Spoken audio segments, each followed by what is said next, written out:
Now about a big move cleared by the Modi cabinet with regards to the powers of the Waqf boards. This Friday, sources tell us that the cabinet cleared as many as 40 amendments to the Waqf Act, and the bill of amendments is likely to be introduced in Parliament soon. The government had earlier taken note of the sweeping powers of the state Waqf boards to stake claim on any property and delay the survey of such a property. The UPA had in 2013 amended the Waqf Act to grant more powers. Now these powers are likely to be modified and perhaps curtailed. We're told that the government had earlier considered the possibility of also involving the district magistrates in monitoring the Waqf properties to prevent misuse. This is something that may be looked at again. Alongside, sources also say that the government may also tend to view what it views as flaws in the appeal process as well. My colleagues Amit and Niyamika are joining us on the broadcast. Amit, you were saying that tomorrow could be a blockbuster day in the Parliament. The changes and amendments to the Waqf Act have been in the works for several years in the Modi government. What's expected tomorrow, and what are the key amendments, sources saying, have been cleared in this cabinet meeting? देखिए, सबसे पहली बात कि कोई भी जो ये बात है कि कहीं सरकार की कोशिश ये नहीं है कि वक्फ बोर्ड पर कंट्रोल किया जाए या वक्फ बोर्ड को लेकर वो जो नियम बदलाव करने की बात हो रही है उसके जरिए वो उस पर कंट्रोल करना चाहती है। दरअसल जो कुछ सुधार की बात हो रही है, और खास करके दो बातें जिसकी सबसे ज्यादा शिकायतें आ रही थी कि वक्फ बोर्ड है जो जमीनों को जिस तरह से वो कब्जा कर रहा था या किसी भी जमीन को वो वक्फ बोर्ड की जमीन कह के अपने अंडर में ले रहा था, इसको लेकर बहुत सारी शिकायतें आ रही थी। तो इसको लेकर आप कह सकते हैं कि पिछले 2 साल से लगातार काम हो रहा था। जब से स्मृति ईरानी वक्फ बोर्ड माइनॉरिटी मिनिस्ट्री की कमान संभाली थी, इस पर काम चल रहा था। दो बड़ी चीजें हैं कि जिस भी जमीन को लेकर वक्फ बोर्ड ये कहेगा कि ये जमीन अब वक्फ बोर्ड की जमीन है, उसकी जांच होगी कि ये जमीन अगर वक्फ बोर्ड क्लेम कर रहा है तो क्यों कर रहा है, क्योंकि इससे पहले इस तरह की जांच की गुंजाइश नहीं थी, उस पहले ये नियम नहीं थे। दूसरी बात कि जितने भी डिस्प्यूटेड लैंड्स हैं जिसको लेकर शिकायतें हैं, जिनकी जमीन है उनकी शिकायतें हैं कि इसको जबरदस्ती लिया गया है, उसकी भी जांच होगी। तो ये दो बड़ी चीजें हैं जो 40 सुधार की बात हो रही है, जो 40 जो अमेंडमेंट्स है उसमें से 2 सबसे महत्वपूर्ण अमेंडमेंट हैं। और इसमें यह भी एक प्रावधान करने की बात है कि इसकी आप लीगल सुनवाई कहां करेंगे, क्योंकि वक्फ ट्रिब्यूनल में जाने की बात थी इससे पहले कि आप वक्फ ट्रिब्यूनल में जाकर अपनी बात रख सकते हैं, और जहां पर साबित उनको करना होता है जिनकी जमीन आप कब्जा कर रहे हैं या जिनकी जमीन को आप क्लेम करता है वक्फ बोर्ड की ये मेरी जमीन है, तो उनको बताना पड़ेगा कि वो जमीन उनकी है, ये पहले था। लेकिन इसमें भी बदलाव करने की बात आ रही। तो कुल मिला के करीब 40 अमेंडमेंट के साथ नए संशोधन बिल को लाने की बात हो रही है। और जैसा कि पहले भी कहा गया था कि 5 अगस्त 19 को एक बड़ी बिल लेकर आई थी सरकार 370 हटाने का, उसी तरह से इस बार भी इस बिल के बारे में चर्चा है। हालांकि कहा जा रहा है कि इस हफ्ते आना है, लेकिन संभावना है कल इस बिल को लेकर आ सकती है सरकार। और मकसद सिर्फ ये है कि वक्फ बोर्ड के भीतर जिस तरह की शिकायतें थी उस पर कैसे सुधार किया जाए ताकि आम लोगों को भी अपनी बात रखने का अधिकार उस पर मिल सके। Okay, so the bill could be introduced as early as tomorrow as well, on August 5th, a historic day and a day that is special to the heart of the government. Amit, stay with us. We have more political updates also coming in. We have the Congress Party's reaction with us, as the party has said that it can only respond after knowing the real intention of the BJP while accusing the centre of politicizing the issue. Listen in.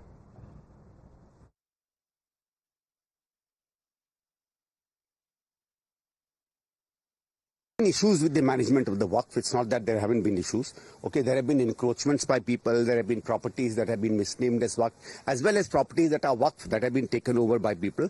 Don't really know what is it that the government wants to change. See, any bill that comes up always had a purpose and a spirit of a bill, and then it is translated into the various provisions of the law.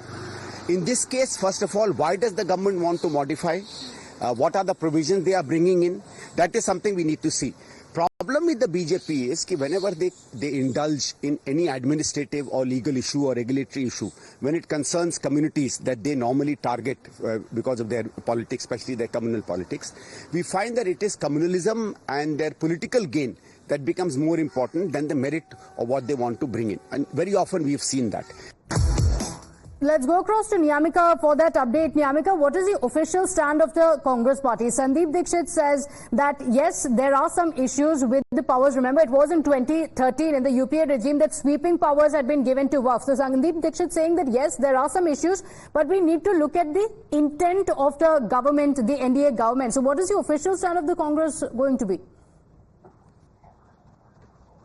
Well, the Congress party is yet to respond officially regarding this entire matter, but the manner in which the Congress party's leader and the ex-member of parliament, Mr. Sandeep Dixit, has reacted over the same, he has also accepted that there are some kind of issues with the management of the Waqf board. He has also agreed to the point that there are some encroachments which are being done on the name of the Waqf board property, and for that reason, he has also mentioned that it can be only expected when the provisions will be revealed by the government of India, then only any kind of official response can be given for this entire matter. However, he has also questioned the intention of the government of India regarding this entire issue, as he has said that whenever the BJP government tries to intervene into any such kind of acts, whether it is the administrative or the legal form of any such kind of action which is being taken by the BJP government, the major question arises here that whether there is any kind of communal agenda behind this kind of moves by the BJP government or not, because he has also alleged that the BJP government tries to politicize any such kind of matters, and then that is the only reason why they're bringing such kind of laws or make some amendments in these acts, and that is what it seems like is happening in this case also, and that is the only reason why he has said that when the government will tell us about the provisions which they are trying to bring into this entire matter, when they will tell us that what kind of amendments are going to be made, then only an official response can be given by the Congress party. Okay, all right. Stay with us. We have Mr. Mohsin Raza joining us on the broadcast. Thank you for joining us, Mr. Mohsin Raza. Sources saying that there could be big changes expected in the Waqf Act to ensure that there is a verification of properties. बिल्कुल भी मैं भारत सरकार के इस निर्णय का स्वागत करता हूं, और ये इसकी जरूरत थी, क्योंकि बहुत जमाने से इसकी मांग हो रही थी कि किसी भी तरह से कोई भी प्रॉपर्टी को वक्फ डिक्लेयर कर देना, और उसके बाद अगर वो कंप्लेन करने के लिए कोई कंप्लेनेंट जाता है, अपनी बात कहने के लिए जाता है, तो जाहिर सी बात है उसको वक्फ बोर्ड में सुनवाई करने के लिए कहा जाता है, और वक्फ बोर्ड अपनी तरह से सुनवाई करता है, उसमें चाहे उसके पास में कोई बेस हो ना हो। तो ये जो वेरिफिकेशन है ये बहुत जरूरी है, क्योंकि 95 का जो एक्ट बना, एक्चुअल में जो वक्फ प्रॉपर्टीज हैं ये चैरिटी के लिए लोगों ने वक्फ किए थे, लेकिन उसका एक फायदा लेने के लिए कुछ कहना चाहिए चंद लोगों ने उसका फायदा ले लिया, और हमारी तमाम मुस्लिम कम्युनिटी को इसका फायदा कभी नहीं मिला जब से आजादी से लेकर अभी तक। वक्फ तो हमारे यहाँ, जैसे उत्तर प्रदेश में बात कर रहा हूँ, उत्तर प्रदेश में 1,30,000 से ज्यादा वक्फ की संपत्तियां हैं, 1,30,000 से ज्यादा उत्तर प्रदेश में वक्फ की संपत्तियां हैं, लेकिन कोई भी इनके पास में जाता है अपनी कंप्लेन करने, कोई बात कहने।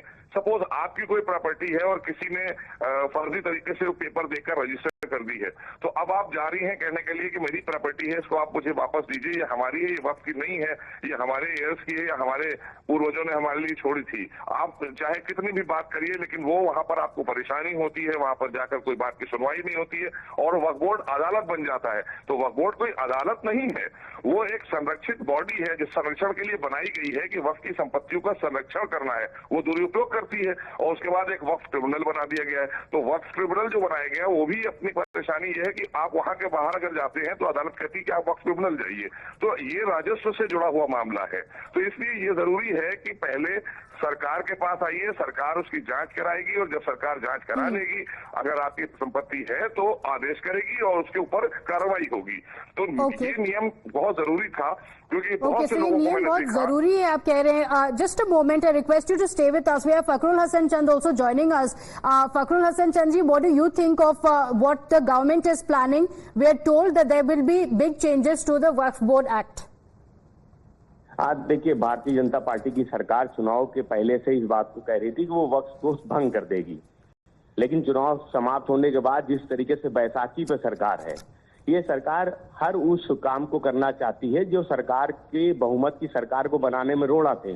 पीडीए ने भारतीय जनता पार्टी को वोट नहीं दिया, तो ये सारी नीतियां, सारे कार्यक्रम इनके पीडीए के खिलाफ हैं।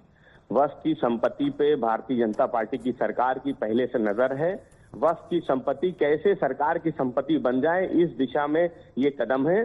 समाजवादी पार्टी तो टीडीपी से पूछना चाहती है, नीतीश कुमार से पूछना चाहती है कि उनका इस पे क्या कहना है। आप अगर वक्फ के में संशोधन करने जा रहे हैं तो जब वक्फ के पास संपत्ति नहीं होगी, उनके पास पैसा नहीं होगा, लेकिन तो इसमें वक्फ बोर्ड की प्रॉपर्टीज नहीं लिए जाएंगे फखरुल हसन चंद जी। उसमें ये कहा गया है कि वेरिफिकेशन होगी, प्रॉपर्टीज की वेरिफिकेशन होगी। देखिए ये हिडन एजेंडा है, इनका छुपा हुआ एजेंडा है। वक्फ की संपत्ति पे ही भारतीय जनता पार्टी की नजर है। जो संशोधन लेके आ रहे हैं वो जो इस बात को कह रहे हैं कि सरकार के पास आइए, सरकार से बताइए कि संपत्ति क्या है। उस लखनऊ का ही एक मामला है, मौलाना कलवेज अब्बास साहब एक प्रॉपर्टी को लेके लगातार प्रदर्शन कर रहे हैं कि वो वक्फ की संपत्ति है, लेकिन सरकार उसमें बिल्कुल भी उस संपत्ति को देने को तैयार नहीं है। वो लगातार बोल रहे हैं। यही वो मुद्दे हैं जिन भारतीय जनता पार्टी कहीं ना कहीं उन जो सरकार संपत्ति जो वक्फ की संपत्ति है उस पे इनकी नजर है। ये एक छुपा हुआ एजेंडा है भारतीय जनता पार्टी का। लेकिन समाजवादी पार्टी समझती है कि जो टीडीपी है, जो नीतीश कुमार जी की पार्टी है, उसको इस मसले पे जरूर बोलना चाहिए। ओके, फखरुल हसन जी आप हमारे साथ बने रहिए। मोहसिन रजा जी भी हमारे साथ हैं। How do you respond to that कि वक्फ प्रॉपर्टीज पे नजर है बीजेपी की, questioning the intent of the BJP in bringing this bill? वो हमारे छोटे भाई हैं और उन्होंने जितनी बातें कही मैंने सुनी। मैं ये आपसे बताना चाहता हूं कि वक्फ को संरक्षित करना, क्योंकि अगर आप 47 से लेके अभी तक देखें तो वक्फ से किसी तरह का फायदा हमारे मुस्लिम कम्युनिटी को नहीं हुआ और लाखों करोड़ की मुस्लिम वक्फ है पूरे इंडिया में।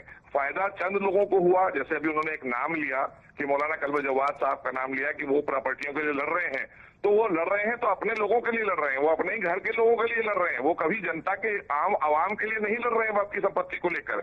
ये सरकार यही चाहती है। सरकार के पास में संपत्ति नहीं आने जा रही है। सरकार का काम होता है प्रॉपर्टियों को संरक्षित करना, उनको प्रोटेक्शन देना, कि ताकि वो न्यायपूर्ण तरीके से जहां पर उसकी चैरिटी है, जहां पर उसका हक जिन लोगों का है उनको मिलना चाहिए। दोनों वक्फ बोर्ड हमारे यहाँ हैं, हमारे यहाँ 2 वक्फ बोर्ड हैं, बिहार में 2 वक्फ बोर्ड हैं, तो सुन्नी और शिया, यहाँ भी सुन्नी और शिया है। दोनों वक्फ बोर्ड की अगर आप मांग लीजिए पिछले 15 सालों के बारे में इनसे मांगिए कि डिटेल मुझे दीजिए कि आपके पास में अकाउंटेबिलिटी क्या है। ये कहेंगे मेरे पास 0 है और करोड़ों रुपए का सारा खेल करते हैं, लाखों करोड़ की प्रॉपर्टियों को तहस नहस करने का काम करते हैं, गलत तरीके से लोगों को परेशान भी करते हैं। ये गरीब दबे कुचले मुसलमानों के लिए है। वो कह रहे हैं पीबीए की बात कर रहे हैं, तो मैं कह रहा हूँ हाँ ठीक है, ये पीबीए के लिए है। आप भी आगे आइए, आपकी सरकार भी रही है 25 साल, आपने क्यों नहीं कर दिया ऐसा? 20 साल लगातार आपके और यहाँ उत्तर प्रदेश में मायावती जी की सरकार, इन दोनों की रही। 4 बार इनका मुख्यमंत्री रहा, 3 बार उनका रहा, लेकिन वो प्रॉपर्टियां वहीं के वहीं। आज कोई फैसला लिया जा रहा है तो उस पर ये इल्जाम लगाया जाए कि साहब वो उनका बीजेपी का ये अपना मंशा है कि लेना चाहती। सरकार लेकर क्या करेगी? सरकार तो जितना जनता को दे सकती है वो करेगी ना। हम तो जनहित के लिए निर्णय फैसले लेकर आते हैं। ये जो फैसला है इससे उन लोगों को परेशानी होगी। मैं 1 मिनट आपका चाहूंगा। अगर ये वो लोग परेशान होने जा रहे हैं जिन्होंने वक्फ की संपत्तियों पर पूरी तरीके से कब्जा करके रखा हुआ है, उसमें तमाम बहुत सारे हमारे हिंदुस्तान में धर्मगुरु हैं जिन्होंने वक्फ संपत्तियों के नाम पर उन पर कब्जे जमा कर रखे हैं। तो जाहिर सी बात है गरीब आवाम को उसका फायदा नहीं मिल रहा है, वो सीधी तौर पर अमीरों को फायदा मिल रहा है। ये है परेशानी, इसको लेकर हमें लोगों को काम करना होगा कि ताकि हमारे यहाँ जो हमारी बहनें हैं उनके हक नहीं मिलते वक्फ संपत्तियों में। तो ये चैरिटी जो होती है ये सबके लिए होती है, तो हमारी बहनों को क्यों नहीं हक मिलता है? वो शादी कि जो आर्बिट्ररी पावर्स है उनको कर्टेल किया जाएगा, मैंडेटरी वेरिफिकेशन होगा प्रॉपर्टीज का। लेकिन मोहसिन रजा जी, कितना मुश्किल होने वाला है ये बीजेपी के लिए जब आप ये पार्लियामेंट में इंट्रोड्यूस करेंगे? बीजेपी के आंकड़े कम हो गए हैं क्या? एलाइज आपके साथ है, ऑपोजिशन भी काफी स्ट्रांग हो गई है इस बार। नहीं होती। हम जनहित के लिए जब भी कोई बिल लाते हैं, कानून लाते हैं, अदालत में रखते हैं, खास करके सदन में रखते हैं, पार्लियामेंट में हो या राज्यसभा के पटल पर हो और चाहे अपने इधर लोकसभा के पटल पर हो, हम जनहित के मुद्दे लाते हैं, जनता को पहले देते हैं, पहले हम रायशुमारी करते हैं और आप हर दल के नेताओं से उस पर चर्चा करते हैं। हर दल के नेता से चर्चा करने के बाद उस पर निर्णय होता है। तो ये जनहित का मुद्दा है, पूरे देश के लिए जरूरी है। हम बता रहे हैं आपको, बहुत सारे ऐसे मामले हैं वक्त के जिसको लेकर पूरी दुनिया में, आप हिंदुस्तान में देख लीजिए, हर कोने में, हर राज्य में आपको कहीं ना कहीं कोई परेशानी मिल जाएगी। आप अपने रिपोर्टर से कहिए कि इस पर एक कवरेज कर लें। आप लखनऊ की बात अभी हमारे भाई ने करी, मैं उनको बताना चाहता हूँ, इसी लखनऊ शहर में तमाम ऐसे लोग घूम रहे हैं जिनकी वक्त की चैरिटी की प्रॉपर्टियां थी, जिनके वारिसों ने की थी, जिनके पूर्वजों ने की थी, उनको नहीं दी गई, उसे छीन कर वक्फ बोर्डों ने दूसरों को दे दी। ओके और ओके, उसका फखरुल सीधा हसन जी, फायदा वो लोग ले रहे हैं। ये बिल जनहित के लिए है ताकि कुछ चंद लोगों को फायदा ना मिलकर गरीब लोगों को परेशानी ना हो, इस पर क्या कहेंगे आप? देखिए बीजेपी के लिए बड़ा आसान है कि मुस्लिम धर्मगुरुओं के बारे में कुछ भी कह देना। क्या किसी और धर्मगुरु के बारे में भारतीय जनता पार्टी बोल सकती? नहीं बोल सकती। तो जैसे मौलाना कल्वे जव्वाद साहब के बारे में बोला, मैं समझता हूँ वो आपत्तिजनक है, नहीं बोलना चाहिए। वो धर्मगुरु हैं, वो वक्फ की संपत्ति के लिए अगर लड़ रहे हैं, वो उसको बचाना चाहते हैं, तो उस पर सवाल नहीं होने चाहिए। जहाँ तक देखिए जो just a moment Fakhrul Hasan ji, देख लेते हैं कि बीजेपी के एलाइज का क्या कहना है इस पर। AK Vajpayee, LJP also joining us on the broadcast. Vajpayee ji, the big changes being brought to the Waqf board, क्या एलजेपी बीजेपी को इस पर सपोर्ट करेगी? नहीं, अभी हमारे पास ड्राफ्ट आया नहीं मेरे ख्याल। कल परसों भी कैबिनेट थी, उसमें भी कुछ नहीं आया। तो जब तक आ ना जाए ड्राफ्ट, तब तक क्या कमेंट दें हम? अच्छा, तो आपको कोई जानकारी नहीं आई है इसके बारे में? नहीं, अभी कैबिनेट परसों थी तो उसमें भी कहीं कोई चीज नहीं आई थी। अब अगर आजकल में कोई डेवलपमेंट होती आती है तो उस पर विचार करेंगे और कमेंट भी देंगे। और दूसरी बात है, बिल आएगा तो पार्लियामेंट में आएगा, पार्लियामेंट सेशन में है अभी। पार्लियामेंट में जब बिल आएगा तो उसमें बाकायदा चर्चा होगी, सारी पार्टियां चर्चा करेंगी। उसके बाद क्या पोजीशन बनती है नहीं बनती वो सब विचार किया जाएगा। लेकिन let the bill draft be place on record at least, तो मैं कमेंट करूँ तो ज्यादा अच्छा रहे। ओके, सूत्रों के हवाले से खबर है कि चेंजेस का डिसीजन हो चुका है। जो कैबिनेट मीटिंग हुई थी फ्राइडे को, तो एलजेपी का स्टैंड इस पर क्या रहेगा? अगर ये बिल इंट्रोड्यूस होता है तो क्या आप सपोर्ट करेंगे?